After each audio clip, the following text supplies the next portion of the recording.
technique s'intitule « Bander l'arc pour décocher une flèche à gauche puis à droite ». On va commencer à placer des choses un petit peu plus physiques au niveau de du corps avec cette posture du cavalier que l'on introduit depuis la posture fondamentale. Donc on va porter le poids du corps à droite et ouvrir en posture de cavalier. Cette posture de cavalier, alors il y a un canon de la posture et puis il y a un apprentissage pour aller progressivement vers la posture. Donc dans la posture de cavalier, quand on est ainsi placé, au départ on peut s'accorder à ouvrir un peu les plantes de pied pour ouvrir la région des jambes et progressivement engager les hanches et les genoux dans l'ouverture.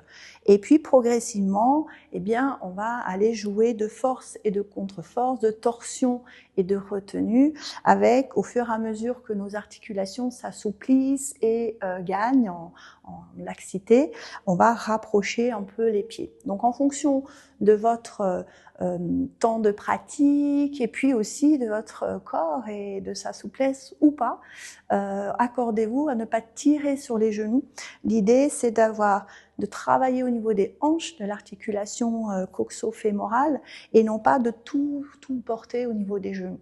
Donc moi, personnellement, dans mes cours, je préfère avoir des gens avec des plantes de pied un peu ouvertes, mais qui vont préserver la santé des genoux, plutôt que des gens qui vont forcer avec les genoux et ramener les plantes en forçant sur les genoux. Donc l'idée, c'est quand on est en posture confortable, on vient travailler la flexion, la torsion au niveau de la hanche, sans forcer sur ses genoux. L'autre aspect dans la posture de cavalier, c'est d'avoir un buste qui va être droit. Donc lorsque l'on se place ici en posture de cavalier, d'avoir vraiment cherché à abaisser le corps, de trouver le plat du dos et d'éviter les positions qui vont aller nous mettre dans des compensations, soit avec les fesses qui sortent, la tête qui penche en avant, la nuque qui vient se contracter, etc., etc. Ce travail de cavalier, il est vraiment important parce que il vient renforcer la terre, la force dans les jambes. On dit que c'est relié à la rate, à l'estomac, toutes les fonctions de la digestion et l'élément de la terre, de la stabilité. Donc dès que l'on a un mouvement de cavalier dans un enchaînement, on sait qu'on va travailler son ancrage, son enracinement, sa stabilité. Et donc cela va agir aussi sur nos organes, notre capacité à mieux digérer et à être en meilleure santé évidemment. Décocher une flèche à gauche et à droite va jouer sur les poumons avec des mains qui vont signifier cette connexion à nos méridiens. Donc on a au pouce et à l'index le méridien poumon et gros intestin. On forme ici ce qu'on appelle moi je dis une flèche, mais on a aussi une visée que l'on va orienter sur le plan frontal, dans l'alignement de son bras.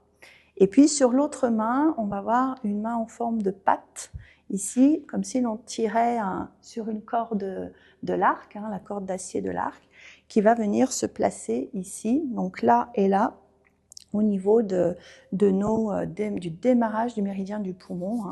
Ici, la porte, le palais central et le 1 du poumon, 1 et 2 poumons. On a palais central et porte des nuages. Voilà. Donc là, les deux paumes sont là, et ensuite, on vient étirer le méridien poumon et gros intestin. On va aller progressivement dans l'exécution du mouvement, dans le souffle, puis progressivement dans le retour. Donc si je vous le remontre ici, à partir de posture fondamentale, lorsque l'on va se placer, on va avoir là une inspiration. On place les paumes de main en regard du 1-2 poumon, on forme la visée et on forme la patte de l'ours. Et on va progressivement descendre, renforcer la présence dans les jambes et ensuite étirer en soufflant, en expirant. Puis dans le relâchement, on commence à inspirer Et on va aller prendre un appui et on ramène. Voilà, et on exécute comme ça 3 fois de chaque côté. Donc sur les bienfaits de cet enchaînement, on récapitule la force, l'ancrage avec la posture de cavalier et le travail d'étirement poumon, gros intestin, donc qui vient activer la fonction du poumon pour démarrer pour continuer cet enchaînement. Au niveau du bras et de l'étirement, une petite précision, on va chercher un étirement, mais de ne pas aller complètement dans le verrouillage articulaire.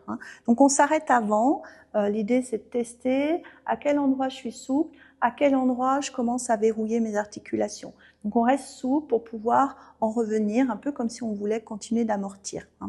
Le mouvement, il se fait de manière à, ici, de rester sur la même ligne, le poignet avec l'épaule, et ici aussi, le poignet et l'épaule. Okay, et on va éviter de transgresser le plan frontal. On va se mettre sur le plan, où je peux le montrer comme ceci, plan frontal, et éviter d'avoir les coudes qui partent en arrière, les fesses qui partent en arrière, etc. Donc de vraiment chercher à imaginer qu'on pratique en étant le dos sur une vitre, et on vient vraiment préserver ce plan frontal. Cette technique de bander l'arc nous permet également de travailler l'intention.